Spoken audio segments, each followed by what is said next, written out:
There was a time on Earth when energy, such as electricity, oil, and natural gas, was on the verge of running out. People had to think twice before turning on even a single light bulb. Along with this, due to the shortage of natural gas, people were struggling to get food. And due to the lack of oil, transportation had come to a standstill. But all of that is now a thing of the past. The world has freed itself from such problems. And this has been made possible thanks to helium-3, discovered by Lunar Industries. This company uses helium-3 to produce safe fusion energy, which fulfills 70% of Earth's energy needs. Actually, helium-3 is found in the sun, and it is present in the energy released by the sun, which is called the solar wind. When this solar wind is released from the sun, it spreads across space, and when it reaches the surface of the moon's soil absorbs the helium-3 present in that solar wind. This has been happening for billions of years, due to which a significant amount of helium-3 has accumulated in the moon's soil. Lunar Industries used to extract this very helium-3 from the moon's soil. For this purpose, they had set up their mining base in a remote area of the moon where the concentration of helium-3 in the soil was the highest. Lunar Industries harvesters worked day and night to extract helium-3 from the moon's soil and then sent it to Earth. This base of Lunar Industries was fully automatic, so only one engineer was needed to manage it. Lunar Industries signed a 3-year contract with each engineer. When an engineer's 3-year contract ended,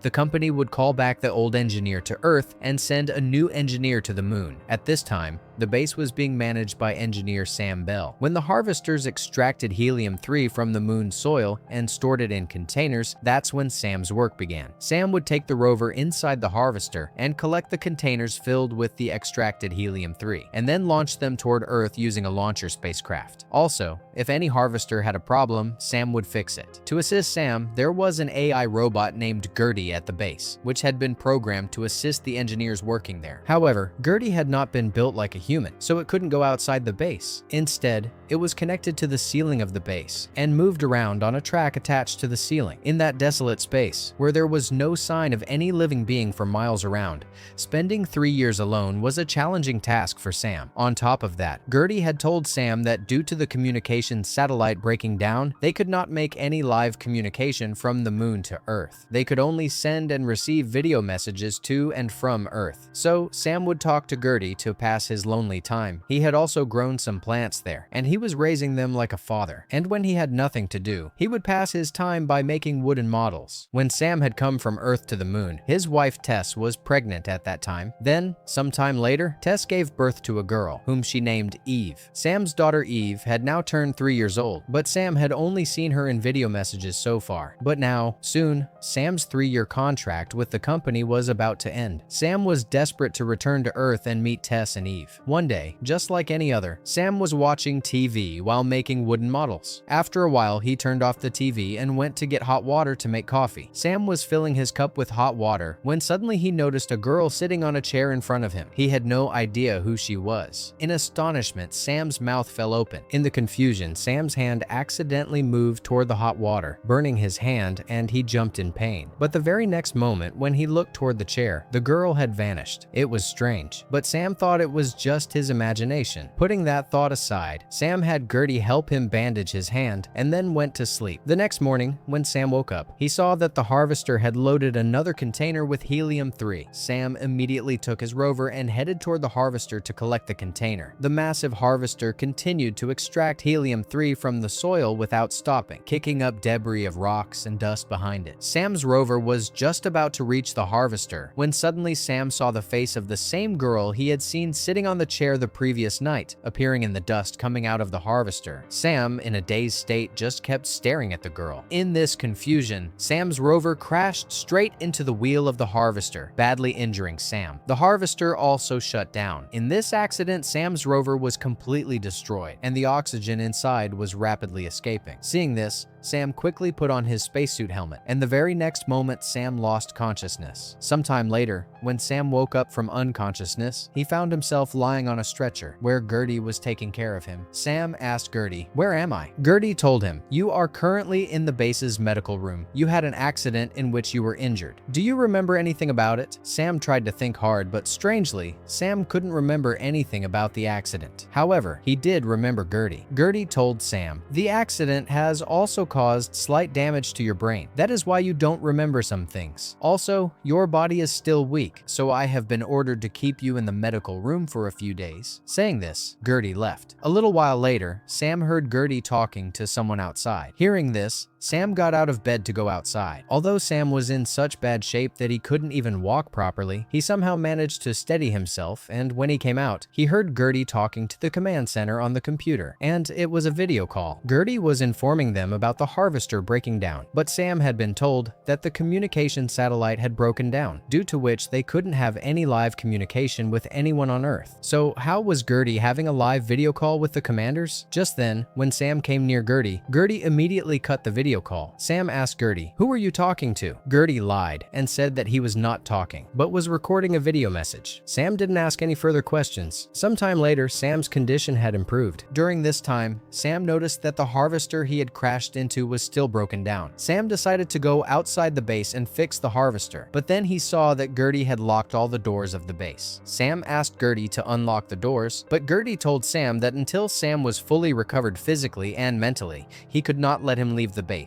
After this, Gertie showed Sam a video message from their commanding officers, in which the commanding officers were saying that they were sending a rescue team to the moon who would repair their broken harvester, after which the base would start running as before. They ordered Sam to stay at the base until the rescue team arrived and fixed everything. Watching that video message made Sam even more frustrated because he had fully recovered. Yet the commanding officers were stopping him from going outside, but Sam wanted to go out no matter what. Just then, he thought of a trick. He opened a compartment and made a hole in a pipe with a knife, causing some gas to leak from the pipe. This triggered an emergency alarm throughout the entire base. Sam then called Gertie over. Gertie immediately started repairing the pipe. During this time, Sam said to Gertie, "Gertie, I think a micrometeoroid has hit our base and made a hole in this pipe. It may have also damaged the outer shell of the base, so I need to go outside right now and inspect the outer shell." But still, Gertie refused to let him go outside. Gertie said that it had received orders from the command center not to let Sam leave the base. To this, Sam said, "This base built in space is very delicate. The slightest carelessness can destroy the entire base." Sam continued, "Look, Gertie, if you want, we won't let this matter reach the command center, but please, let me go outside and inspect." Gertie agreed to this. Then Sam immediately went to the room where his spacesuit was kept, but strangely, one of his spacesuits was missing from that room. Sam didn't think too much about it and put on the other spacesuit and came outside the base. Then Sam got in his rover and headed toward the broken harvester. Upon arriving there, Sam saw that his rover was still lying crushed under the harvester. Sam peered through the rover window from outside. There was still a spacesuit inside. Sam quickly got inside the rover, and as soon as he lifted the helmet of that spacesuit, what he saw made his senses reel. Inside the spacesuit, an injured Sam was lying unconscious. But how was this possible? If Sam was still lying injured inside the rover, then who was this other Sam who had woken up in the medical room? Just then, that other Sam, that is Sam 2, carried the injured Sam and brought him back to the base. Upon arriving at the base, Sam 2 furiously asked Gertie, "Who is this man? Why does he look like me?" But Gertie deflected Sam 2's question and said, "He needs medical attention. We need to take him to the medical room immediately." Then, a little while later, the injured Sam woke up from unconsciousness on the stretcher and immediately asked, "Where am I?" Gertie said to him, "Sam, you are in the base's medical room. You had an accident with the harvester. Do you remember anything about it?" Sam said, "Yes, I remember. I saw the face of a girl in the dust, and that distracted me, and all of this happened." Sam 2 was also present in that room, listening to everything Sam said while avoiding eye contact with him, although Sam thought that Sam 2 was just his imagination. Sam asked Gertie, "Gertie, is there anyone else here besides us?" Gertie tried to dodge the question and said, "Sam, you need rest. You rest now." Hearing this, Sam started staring at Sam 2. Seeing this, Sam 2 avoided Sam's gaze and left the room. A little while later, Sam got out of bed and came outside. He saw that Sam 2 was exercising in a room. Sam now understood that the other Sam was not his imagination, but was real. He immediately went to Gertie and asked him, "Who is that man, and why does he look like me?" Gertie said, "He is also Sam Bell." Hearing this, Sam was shocked. He immediately went to Sam 2 and said, "Gertie is saying that you are also Sam Bell, but I am also Sam Bell. Who are you, and when did you arrive here?" Sam 2 replied, "I was sent here just a week ago. I think you are my clone." Hearing this, Sam snapped back. "What did you say? I am the clone? I have been here for 3 years. I am not the clone you are." To this, Sam 2 just smiled and stayed quiet. A little while later, Sam was watering the plants when Sam 2 came up to him and stared at him. Sam said to Sam 2,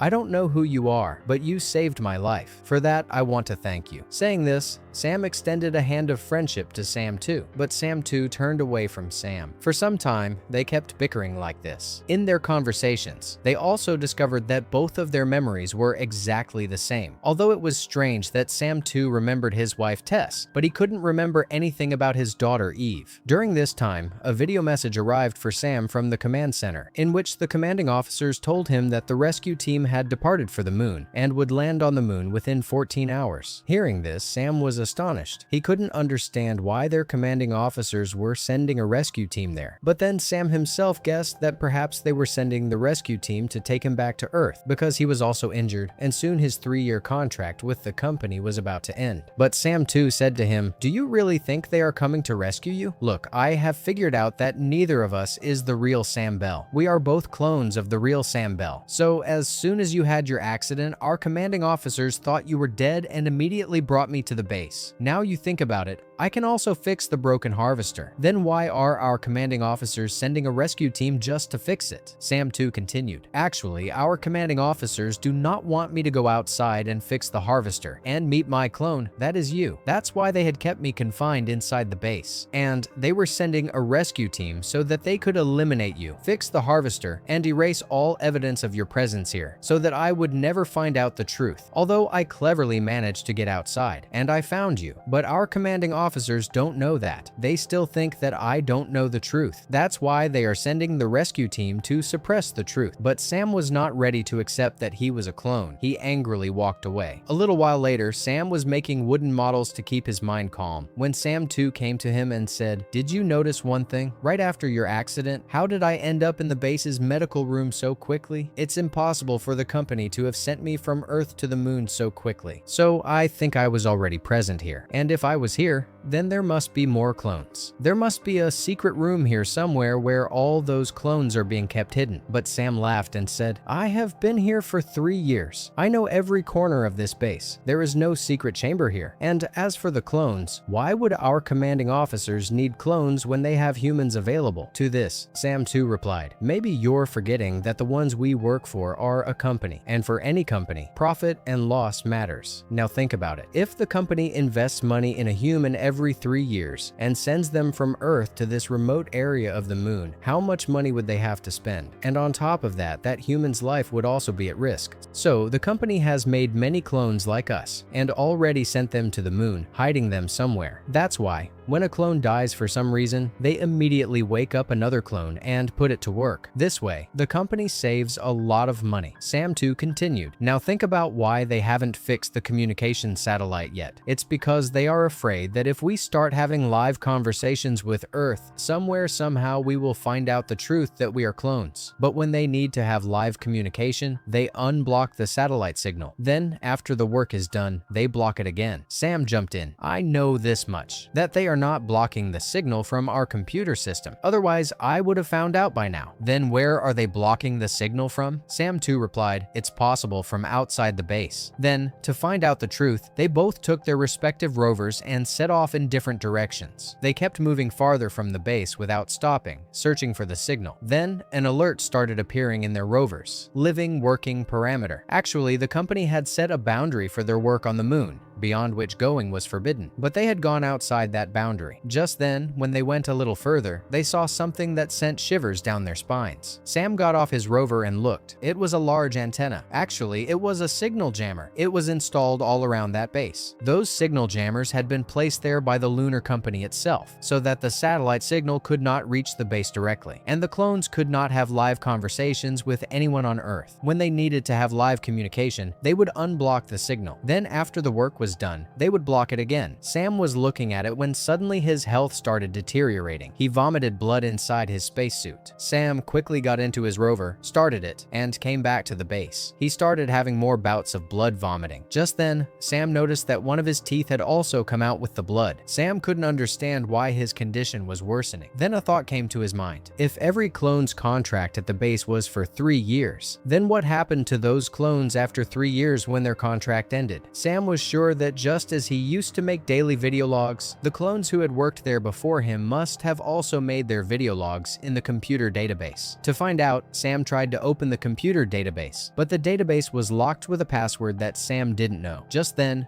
Gertie came and entered the password, opening the database. Sam then saw that for approximately 15 years, one after another, clones had been woken up and put to work at that base. During this time, Sam watched a video log from a clone who had been there before him, recorded after 3 years. In that video log, that clone also appeared very sick. He was saying that his hair had suddenly started falling out, and he was also vomiting blood. Then finally that clone went and lay down in a sleeping pod, where he was told that he was being sent to Earth. The journey would take 3 days. For his safety during this time, he would need to remain asleep in the sleeping pod. But what happened to him after going into the sleeping pod, Sam could not find out. Then Sam watched videos of a few more clones. They had all fallen ill in the 3rd year, and in the end had gone and lain in that sleeping pod. But what happened to them after that was not in those videos. Full of curiosity, Sam got up and went toward the sleeping pod and closed it. Suddenly, something like an electric flash lit up inside the sleeping pod. When Sam looked around the sleeping pod, he noticed something like ash in one spot. Seeing this, Sam understood everything.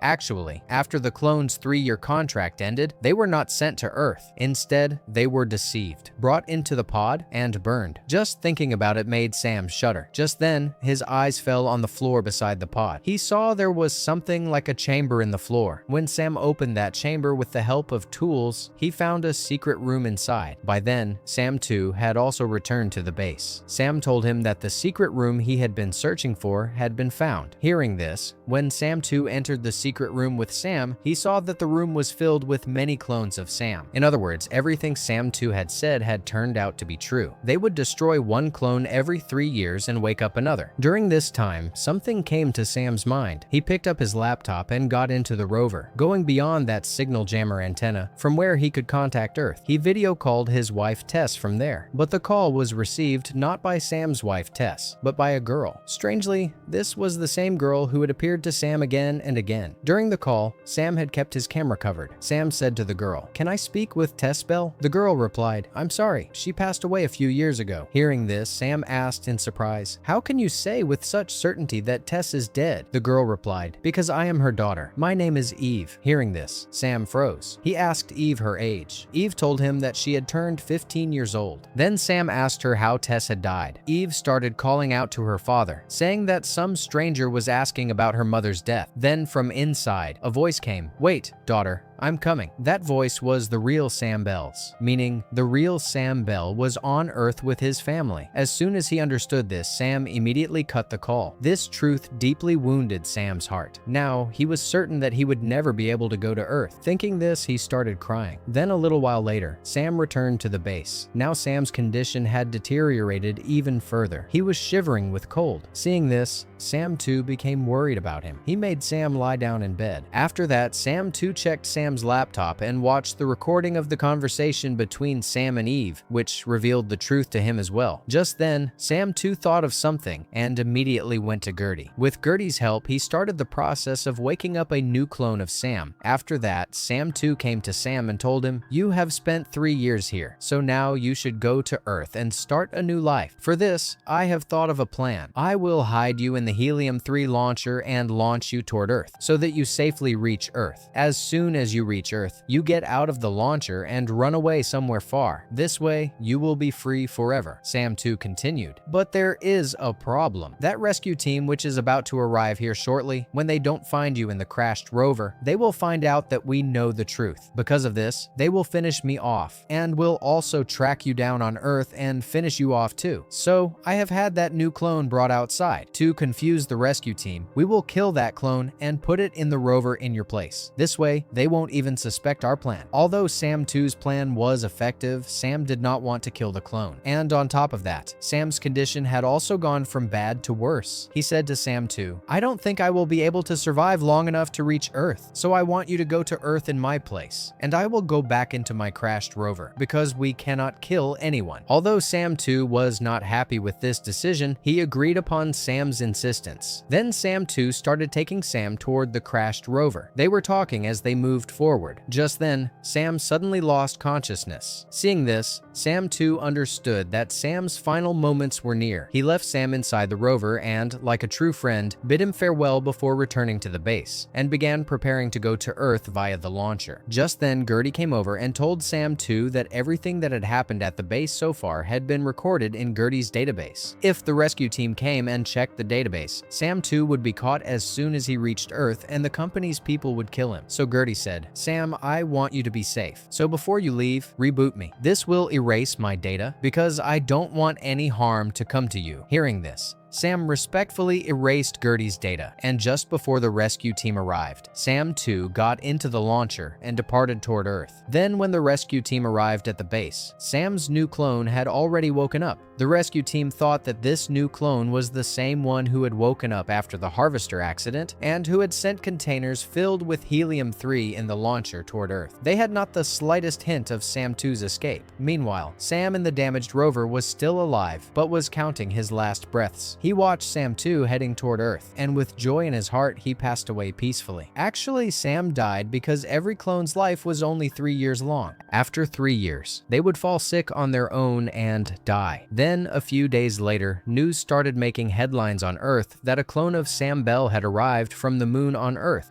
who had accused Lunar Industries of using clones to work on the moon and playing with their emotions. Sam 2 had also handed over all the evidence of Lunar Industries' cruel deeds to the government. After this, Lunar Industries was greatly disgraced, and its stocks fell. And with this, the story comes to an end here.